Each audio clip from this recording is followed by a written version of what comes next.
नमस्कार मित्रांनो, मी Santosh. कापावर electronics lab या यूट्यूब चॅनलवर आपलं पुन्हा एकदा स्वागत. मित्रांनो, आजचा जो टॉपिक आहे हा टॉपिक म्हणजे ज्यांना घरी छोटेखानी इलेक्ट्रॉनिक्स लॅब तयार करायची असेल तर त्यांच्याकडं कोणत्या इलेक्ट्रॉनिक्स वस्तूची आवश्यकता असते किंवा कोणती इलेक्ट्रॉनिक्स इक्विपमेंट त्याच्याकडं असायला पाहिजेत त्याविषयीचा हा आजचा व्हिडिओ आहे. तर मित्रांनो, ज्या ठिकाणी आपण इलेक्ट्रॉनिक्स लॅबमध्ये भेट देतो त्या इलेक्ट्रॉनिक्स लॅबमध्ये हे अशाच प्रकारचं अस्ताव्यस्त पडलेलं हे सामान दिसून येईल. तर हे माझ्या ह्या छोटा जो इलेक्ट्रॉनिक्स लॅब आहे ह्या लॅबमध्ये सुद्धा हे असे वेगवेगळ्या प्रकारचे कार्ड, इलेक्ट्रॉनिक्सचे छोटे कार्ड, पॉवर कार्ड आहेत किंवा मग LED चे ड्रायव्हर कार्ड आहेत, मग ब्रेडबोर्ड आहे, हे अस्ताव्यस्त पडलेले दिसत आहेत.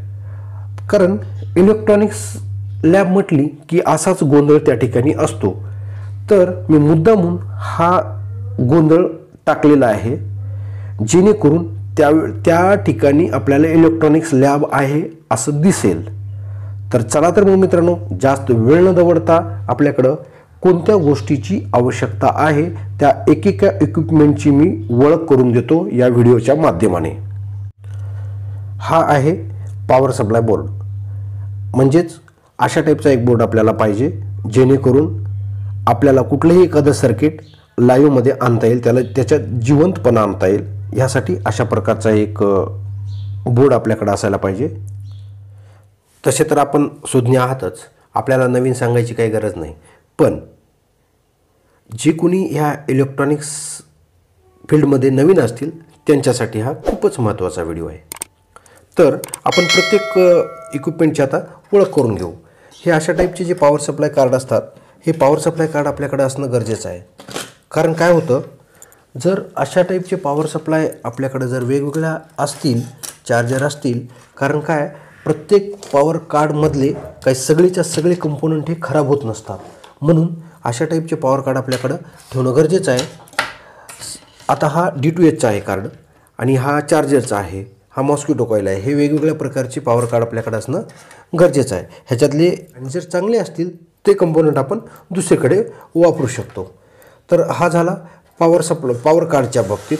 आणि त्यानंतर आपल्याकडं गरजेचं आहे हे अशा टाईपची पेस्ट महत्त्वाची आहे. जेव्हा आपण इलेक्ट्रॉनिक्सचं काम करत असतो त्यावेळी या पेस्टमुळं आपल्याला त्या सोल्डरिंगमध्ये एक स्मूथनेस मिळतं. म्हणून अशा टाईपची एक पेस्ट गरजेची आहे. आणि सोल्डर मेटल जे आहे ते ह्या कंपनीचं मला सोल्डर मेटल चांगलं वाटलेलं आहे. आणि मी सध्या माझ्या इलेक्ट्रॉनिक्सच्या जेव्हा मी काय करत असतो त्यावेळी हे ह्या सोल्डर मेटलचा मी वापर करतो. कारण माझ्याकडं सुरुवातीला हे अशा प्रकारचं होतं, पण हे खूप त्रासदायक ठरायचं. म्हणून ऑनलाईनमध्ये मी हे सर्च केलं, मला ह्या कंपनीचं सोल्डर मेटल चांगलं वाटलेलं आहे. आता आपल्याकडं दोन महत्त्वाच्या गोष्टी आहेत, त्या म्हणजे डिसोल्डर गन आणि सोल्डर गन. ह्या दोन खूप महत्त्वाच्या गोष्टी आपल्याकडं असायलाच पाहिजेत. आता ह्या सोल्डर गन आणि डिसोल्डर गनची खासियत अशी आहे, हा जो सोल्डर गन आहे ह्या सोल्डर गनमध्ये ह्या ठिकाणी टेम्परेचरची सेटिंग दिलेली आहे. आपल्याला जशी रिक्वायरमेंट आहे, ज्या टेम्परेचरची रिक्वायरमेंट आहे त्या टेम्परेचरनुसार आपण इथे या ठिकाणी सेट करू शकतो. तर हा सोल्डर गन आपण आपल्या लॅबमध्ये ठेवू शकता. आता हे एक नवीन प्रकार आलेला आहे ह्याच्यामध्ये, कदाचित माझ्यासाठी नवीन असेल किंवा मग आपण पाहिला असेल तर वेल अँड गुड. तर अगोदर काय असायचं, फक्त एक हे असा डिसोल्डरचा पंप असायचा. हा प्रेस केल्यानंतर मग तो आपल्याला जो काही कंपोनंट रिमूव्ह करायचा असेल अशा कार्डमधला तर तो कंपोनंट रिमूव्ह होत असे. पण आता काय केलेलं आहे, ह्याला एक सप्लाय प्रोव्हाइड करून दिला आहे. या सप्लायमुळं काय होतं, ह्यामध्ये एक टेम्परेचर क्रिएट होतं आणि टेम्परेचरमुळं जे काही आपलं काम आहे डिसोल्डरिंगचं काम हे फास्ट होतं. मी वापरलेलं आहे, खूप छान आहे. मी पण सजेस्ट करतो. ऑनलाईनमध्ये आपल्याला ह्या दोन्ही गोष्टी मिळू शकतं. आणि त्यातल्या त्यात सर्वात महत्त्वाची जी गोष्ट आहे, हे आपण ऑनलाईनमध्ये ट्राय करू नका. सोल्डर आणि डिसोल्डर गन जर क्लीन करायचं असेल तर क्लीन करण्यासाठी त्या ठिकाणी ऑनलाईनमध्ये खूप त्याची किंमत आहे. त्यासाठी जी घासणी वापरलेली आहे ह्या घासणीचा आपण वापर या ठिकाणी करू शकता. म्हणजेच जर सपोज आपल्याला ह्या ठिकाणी सोल्डर मेटल बसलेलं असतं ते क्लीन करण्यासाठी तुम्ही अशा पद्धतीचा ह्या घासणीचा वापर या ठिकाणी करू शकता. कारण मी स्वस्तात मस्त गोष्ट मी सांगत आहे.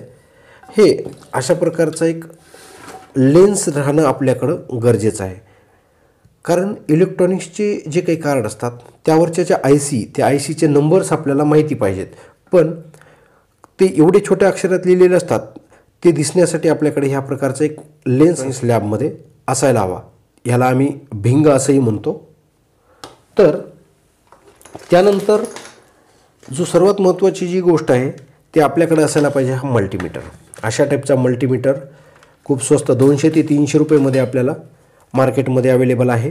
अशा टाईपचा एक मल्टीमीटर आपल्या लॅबमध्ये असायला पाहिजे जेणेकरून कुठले कंपोनंट, रजिस्टर, कॅपॅसिटर किंवा ट्रान्झिस्टर, डायोड चेक करण्यासाठी आपल्याला ह्याची व्यवस्थितरित्या मदत होते.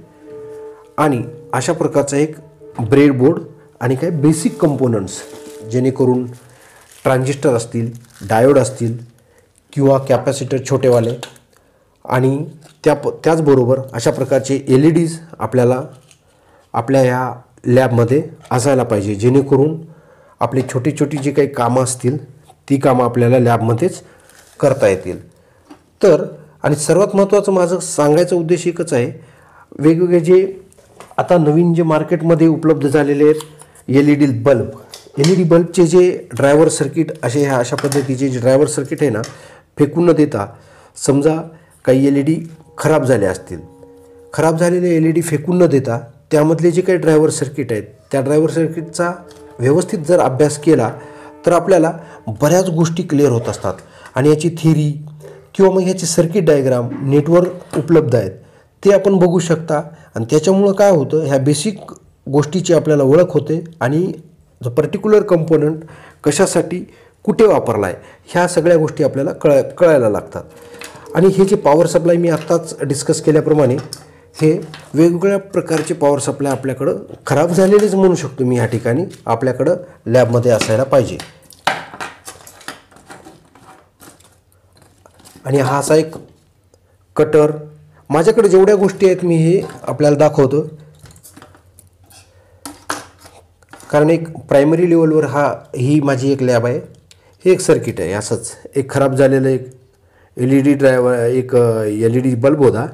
त्यामध्ये मी चेक केलं तर चेक केल्यानंतर फक्त एक कॅपॅसिटर आणि डायोडची अरेंजमेंट ह्या ठिकाणी दिसली. म्हणजे छोट्या गोष्टी आपल्याला शिकण्यासाठी अशा ह्या बेसिक गोष्टीची आवश्यकता आपल्याला आपल्या लॅबमध्ये आहे. आणि अशा प्रकारची लॅब आपण हळूहळू डेव्हलप करू शकता.